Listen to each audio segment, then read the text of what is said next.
나를 파는 자가 가까이 왔느니라. 이렇게 말씀하실 때에 가룟 유다가 대제사장의 하속들을 데리고 주님 계신 곳으로 왔습니다. 그들은 검과 몽치로 무장한 자들이었습니다. 그 무장한 무리들 가운데 있었던 가룟 유다가 주님에게 다가와서는 입맞춤의 인사를 합니다. 이것은 그들끼리 미리 짜놓은 신호였습니다. 내가 입맞추는 자가 그이니 그를 잡아 단단히 끌고 가라. 우리는 여기서 가룟 유다의 뻔뻔한 모습을 보게 됩니다. 유다는 자기 자신의 스승을 배반하는 자의 자리로 떨어졌습니다. 배신의 입맞춤을 서슴지 않고 있습니다. 인간으로서는 참으로 비겁한 모습이 아닐 수 없습니다. 이렇게까지 해야 하는 그의 심리를 거듭 생각해 보아도 잘 이해가 되지 않습니다. 그는 참으로 저열한 방식으로 배신하고 있었습니다. 스승을 죽음에 넘길 수 있는 그의 선택에 왜 도대체 이렇게까지 해야 하는지 의문이 늘 일어납니다.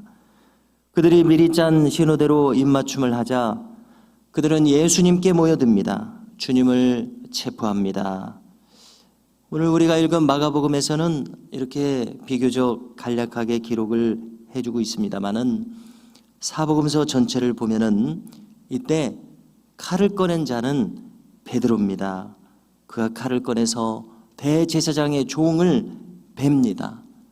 그래서 현장이라고 한번 상상해 보십시오. 이 칼을 들어서 얼마만한 어느 방향으로 어떠한 의도를 가지고 이 칼을 휘두르게 되었는지 상상을 해볼 때에 우리는 정확한 것은 알 수 없습니다만은 휘두른 결과 대제사장의 종 말고의 귀를 떨어뜨리게 됩니다. 그리고 이 다급한 상황에서 주님께서는 이것까지 참으라고 말씀하시면서 말고의 귀를 다시 그에게 붙여주시는 대목이 나옵니다. 이 말고라고 하는 사람, 즉 마르코스라고 하는 이 사람은 지금 주님을 체포하러 온 사람입니다. 모르긴 해도 주님께 적의를 품고 있는 사람입니다. 그러나 주님께서는 적대적인 사람에게 적대적으로 대하지 않고 계심을 우리가 알게 됩니다. 사람에 대해서 긍휼을 품으신 주님의 일관된 성품과 태도를 볼 수 있는 대목이라고 생각합니다. 그리고 사복음서 전체를 보게 되면 베드로에게 말씀하십니다. 검을 가진 자는 검으로 망하느니라. 칼을 다시 칼집에 집어넣으라 말씀하시면서 아버지께서 주신 잔을 내가 마시지 아니하겠느냐 이렇게 말씀하시는 대목이 나옵니다. 우리가 흔히 이제 나중에 장로교 정치체제로 이어지는 이 칼빈의 신학사상을 이야기할 때에 그의 신학사상은 한마디로 하나님 절대 주권의 신앙이라고 우리가 표현을 하게 되는데요. 여기 지금 이 다급한 상황에서 우리 주님이 방금 하신 말씀 다시 기억해 보십시오. 아버지께서 주신 잔을 내가 마시지 아니하겠느냐. 이때의 이 주님의 태도가 조금 전에 절대 주권의 신앙의 태도를 하나님 절대 주권의 신앙의 태도를 정확히 보여주고 계시다고 생각합니다. 아버지께서 주신 잔을 내가 마시지 아니하겠느냐. 우리가 잘 아시듯이 이 잔은 단잔이 아니라 쓴 잔입니다. 좋은 일이 아니라 험한 일입니다. 유익한 일이 아니라 해를 당하는 일입니다. 좋지 않은 일입니다.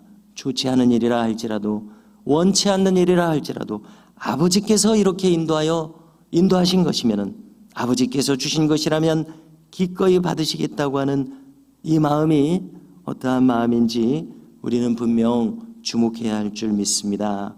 이어서 주님은 참으로 비겁한 행동으로서 주님을 체포하는 그들에게 일침을 가하십니다. 48절 이하에서 너희가 강도를 잡는 것 같이 검과 몽치를 가지고 나를 잡으러 나왔느냐? 내가 날마다 너희와 함께 성전에 있으면서 가르쳤으되 너희가 나를 잡지 아니하였도다. 그러나 이는 성경을 이루려 함이니라. 여기 이 겟세마네 동산에서 체포하는 장면을 보더라도 이 대제사장의 무리들이 얼마나 떳떳하지 못하게 행동하는지 여실히 드러나고 있습니다. 그들은 이 어둠을 틈타서 주님을 체포하러 왔습니다. 이처럼 그들은 권모술수에 능한 자들로 일관하고 있습니다.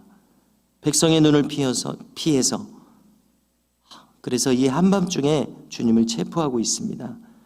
주님의 순환을 구체적으로 상세하게 전하는 대목이 어떤 대목인가 구약 성경을 우리가 찾아본다면은 참으로 우리에게 뚜렷하게 다가오는 것은 이사야서 53장입니다. 또 스가랴서 12장, 13장에도 주님의 순환이 묘사되어 있습니다. 바로 지금 이 장면은 바로 이 저 성경에 이미 기록된 대로 이루어지고 있음을 주님은 분명하게 말씀하여 주고 있음을 알 수 있습니다. 이어지는 다음 장면은 제자들 모두가 주님을 버리고 도망하는 장면입니다. 그리고 생각해 볼 때에 12제자 외에도 다른 제자들도 이 자리에 있었던 것 같습니다.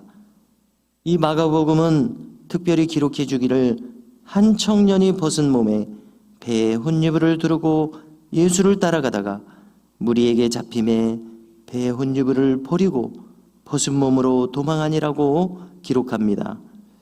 그래서 성경학자들은 바로 이 한 청년이라고 기록된 이 청년은 마가복음을 기록하고 있는 마가 자신 그 당사자일 것이라고 추측하기도 합니다.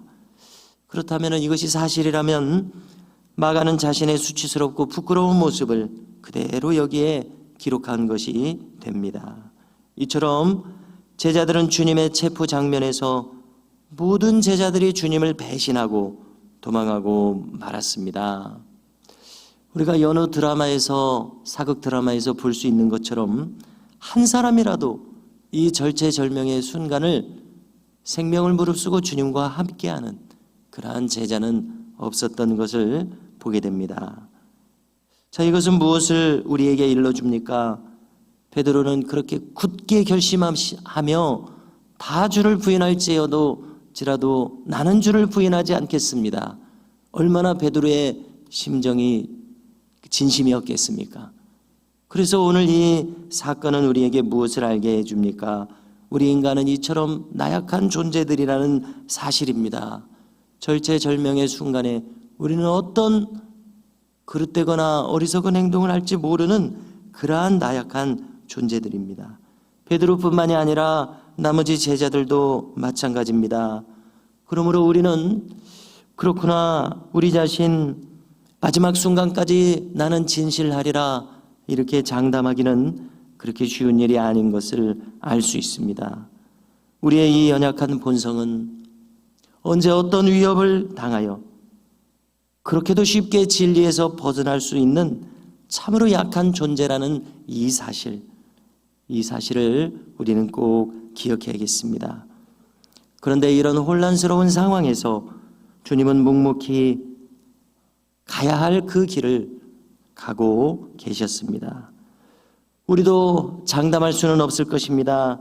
그러나 우리 주님처럼 이 의연함을 닮아 우리도 진리의 길을 걸어갈 수 있게 되기를 주님의 이름으로 간절히 축복합니다.